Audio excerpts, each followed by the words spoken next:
بسم اللہ الرحمن الرحیم۔ السلام علیکم میرے پیارے ناظرین، جیسا کہ آپ جانتے ہیں کہ دنیا اس وقت نہایت ہی عجیب و غریب قسم کے حالات سے گزر رہی ہے۔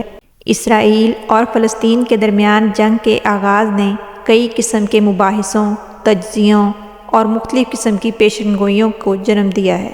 کئی مفسرین کہتے ہیں کہ یہ جنگ کسی بہت بڑے طوفان کا پیش خیمہ ہے اور یہودی اس جنگ کے ذریعے عرصہ دراز سے چھپائے مقاصد کو حاصل کرنا چاہتے ہیں، جن میں سے سب سے بڑا ٹارگٹ بیت المقدس پر قبضہ کرنا ہے۔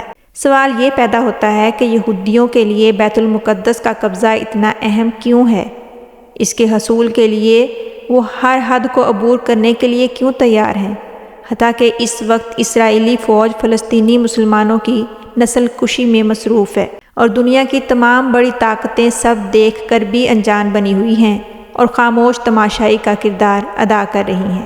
محترم ناظرین، بیت المقدس مسلمانوں کے لیے ایک ایسا اہم اور مقدس ترین مقام ہے جس کے گرد و نواح میں اللہ تعالیٰ نے بے شمار رحمتیں اور برکتیں نازل کر رکھی ہیں۔ پوری کائنات میں یہ وہ واحد بابرکت مقام ہے جہاں تمام انبیاء کرام نے حاضری دی اور معراج کی رات نبی آخر الزماں حضرت محمد صلی اللہ علیہ وآلہ وسلم نے تمام انبیاء اکرام کی امامت فرمائی اور یہیں سے معراج پر تشریف لے گئے۔ اس مقام کی اہمیت و فضیلت اس وقت اور بڑھ جاتی ہے جب یہ معلوم ہوتا ہے کہ اس دنیا میں جتنے بھی انبیاء کرام تشریف لائے ان میں سے بیشتر یہیں مدفون ہیں۔ یہی وہ مقام ہے جس کے بارے میں قرآن و حدیث میں ہمیں بتایا گیا ہے کہ وقت آخر یہی وہ مقام ہوگا جو حق و باطل کا فیصلہ کرے گا۔ یہی وہ مقام ہے جہاں تمام عالم اسلام اکٹھے ہو کر پوری دنیا پر غلبہ پا لیں گے۔ لیکن بیت المقدس کے متعلق یہ تمام تفصیلات مسلمانوں سے تعلق رکھتی ہیں۔ لیکن محترم ناظرین، بیت المقدس وہ واحد مقام ہے جو مسلمانوں کے ساتھ ساتھ دنیا کے دو اور بڑے مذاہب کے لیے بھی نہایت اہم ہے۔ مسلمانوں کی طرح ہی عیسائی اور یہودی طبقہ فکر کے لوگ اس مقام کو نہایت عزت و احترام کی نگاہ سے دیکھتے ہیں۔ جہاں مسلمان اس مقام کو اپنے قبلہ اول ہونے کی بنا پر نہایت عقیدت و محبت کی نظر سے دیکھتے ہیں، وہیں پر یہودی اس مقام کو اس لیے افضل سمجھتے ہیں کہ ان کے نزدیک یہ وہ مقدس مقام ہے جہاں حضرت ابراہیم علیہ السلام نے اپنے بیٹے اسماعیل علیہ السلام کی قربانی دی تھی، اور یہی وہ جگہ ہے جہاں انہوں نے ہیکل سلیمانی تعمیر کیا تھا جو کہ بعد ازاں تباہ ہو گیا۔ دوسری طرف عیسائیت کے پیروکار بھی اس مقام کو نہایت ہی قابل احترام سمجھتے ہیں۔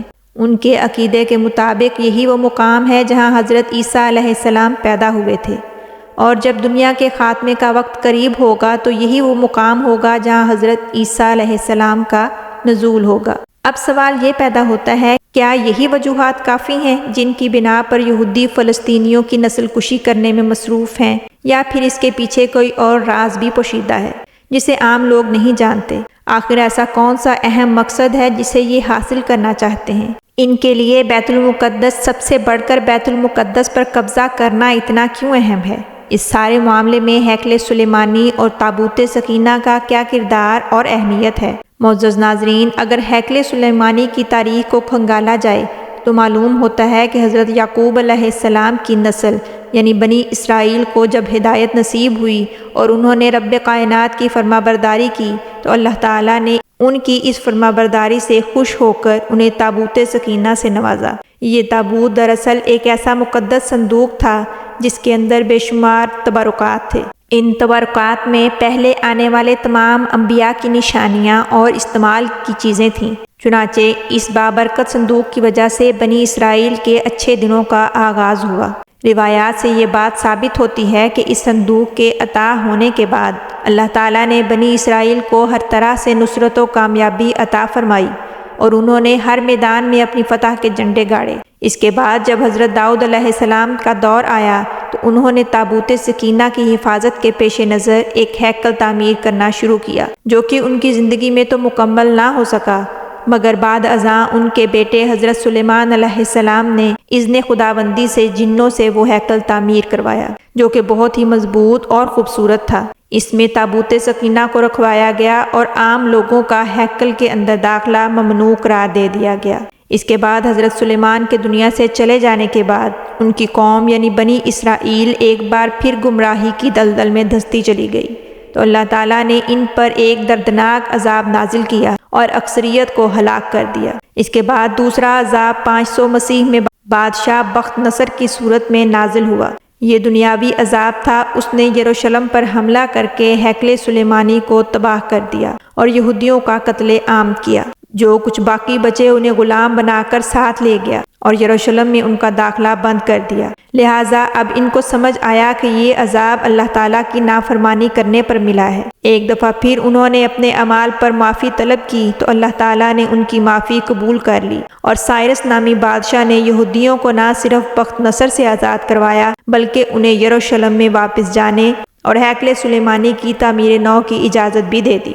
یوں ہیکل دوبارہ تعمیر ہوا۔ ناظرین، کہا جاتا ہے کہ بخت نصر کے حملے میں تابوت سکینہ کہیں غائب ہو گیا۔ یہ کہا جاتا ہے کہ بنی اسرائیل کی مسلسل نافرمانیوں کی وجہ سے اللہ تعالیٰ نے خود ہی تابوت سکینہ کو غائب کر دیا تھا۔ ناظرین، تاریخ کے مشاہدہ سے ثابت ہوتا ہے کہ اب بھی بنی اسرائیل وہی قوم ثابت ہوئی جس نے ہمیشہ اللہ تعالیٰ کی نافرمانی کی تھی، اور یہ ایک مرتبہ پھر گناہوں میں مبتلا ہو گئے، اور اللہ تعالیٰ نے ایک مرتبہ پھر ان کی ہدایت کے لیے حضرت عیسیٰ علیہ السلام کو مبعوث فرمایا۔ لیکن یہ ایسی بدبخت قوم تھی کہ انہوں نے حضرت عیسیٰ علیہ السلام کو اپنا دشمن سمجھتے ہوئے انہیں پھانسی پر چڑھا دیا۔ لیکن اللہ تعالیٰ نے اپنے پیارے نبی کا ایک ہم شکل پیدا فرمایا جسے پھانسی دے دی گئی، اور حضرت عیسیٰ علیہ السلام کو اللہ تعالیٰ نے زندہ آسمان پر اٹھا لیا۔ اس نافرمانی کا عذاب ان پر رومی بادشاہ ٹائٹس کی شکل میں نازل ہوا، جس نے یروشلم پر حملہ کر کے تمام یہودیوں کو کیڑوں مکوڑوں کی طرح مسل کر رکھ دیا۔ کچھ یہودی جان بچا کر دور دراز علاقوں میں بھاگ گئے۔ اس کے بعد جب اسلام کا بول بالا ہوا اور حضرت عمر رضی اللہ تعالی عنہ کا دور حکومت آیا تو انہوں نے یروشلم میں مسجد اقصی کی تعمیر کروائی۔ یہ وہی مقام تھا جہاں تاریخ میں ہیکل سلیمانی تعمیر کیا گیا تھا اور جہاں تابوت سکینہ غائب ہوا تھا۔ مسلمانوں نے ہزاروں سالوں تک یروشلم پر حکومت کی۔ حضرت عمر رضی اللہ تعالی عنہ نے تمام مذاہب کے لیے اس شہر کے دروازے کھلے رکھے۔ 19ویں صدی کے نصف میں جب دوسری جنگ عظیم ہوئی تو اس جنگ میں برطانیہ اور امریکہ کی سازش سے یہودیوں کو دوبارہ یروشلم میں آباد کر دیا گیا، اور اس طرح سے مسلمانوں اور یہودیوں کے درمیان نہ ختم ہونے والی جنگ کا آغاز ہو گیا۔ ناظرین، اس تاریخ کو مد نظر رکھتے ہوئے یہ بات واضح ہے کہ یہودی مسجد اقصی کو کیوں شہید کرنا چاہتے ہیں اور کیوں وہ پاگلوں کی طرح تابوت سکینہ کو ڈھونڈ رہے ہیں۔ مسجد اقصی کی جگہ ہیکل سلیمانی کو کیوں تعمیر کرنا چاہتے ہیں؟ کیونکہ اس سب کے بعد وہ اپنے سنہرے دور کا آغاز کرنا چاہتے ہیں، اور ان کے عقیدے کے مطابق ان کے سنہرے دور کا آغاز ہیکل سلیمانی کی تعمیر نو ہونے کے بعد ان کے مسیحا یعنی دجال کی آمد پر ہوگا، جس کی مدد سے وہ پوری دنیا پر راج کریں گے۔ جیسا کہ احادیث مبارکہ میں بھی بتایا گیا ہے کہ دجال کے ظہور کی نشانیوں میں سے ایک نشانی یہ بھی ہے کہ جب وہ دنیا میں آئے گا تو اس کے پیروکار اس دنیا میں سب سے زیادہ طاقتور ہوں گے۔ ناظرین، اگر موجودہ صورتحال کا جائزہ لیا جائے تو حالات اسی طرف جاتے دکھائی دیتے ہیں، کیونکہ یہودی اس وقت دنیا کی طاقتور ترین قوم ہے۔ اس وقت قیامت کی کئی چھوٹی بڑی نشانیاں پوری ہو چکی ہیں۔ چنانچہ اس ساری موجودہ صورتحال کے پیش نظر کچھ بعید نہیں کہ یہودی اپنے اس مقصد کو حاصل کرنے اور پورا کرنے میں کامیاب ہو جائیں۔ اس وقت مسلمانوں کا کردار یہ ہونا چاہیے کہ بیت المقدس کی حفاظت کی خاطر سب یکجا ہو جائیں اور آنے والے فتنوں کے لیے خود کو تیار کر لیں۔